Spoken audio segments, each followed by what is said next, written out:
முருங்கைக்கீரை சாம்பார் வைக்க போகிறோம். நல்லெண்ணெய் ஊற்றிக்கோங்க. கடுகு ஒரு ஸ்பூன், ஜீரகம் ஒரு ஸ்பூன், தட்டி வச்சுருக்க பூண்டு, பட்டை மிளகாய், வெங்காயம் போட்டுக்கோங்க.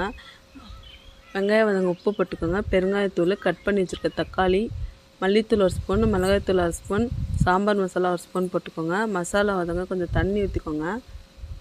இப்போ நம்ம வேக வச்சுருக்க பருப்பு எடுத்து அதில் ஊற்றிடலாம். இப்போ நல்லா கொதிக்கிட்டு கொஞ்சம் தண்ணி ஊற்றிக்கோங்க. கரைச்சி வச்சுருக்க புளி கரைசலை ஊற்றிடுங்க. இப்போ நம்ம செடியில் பறித்து வச்சுருக்க முருங்கைக்கீரையை அதில் போட்டுடலாங்க. கொதிக்கிற பருப்பு தண்ணியில் இப்போ நம்ம தேங்காய் சோம்பு போட்டு அரைச்சி வச்சுருக்கோம். தேங்காவை அதில் இதில் ஊற்றிடலாங்க. கொதிக்கிறதுல அவ்வளோதாங்க, முருங்கைக்கீரை சாம்பார் ரெடிங்க. குழந்தைங்க பெரியவங்க எல்லாத்துக்கும் கொடுங்க, அவ்வளோ நல்லதுங்க உடம்புக்கு.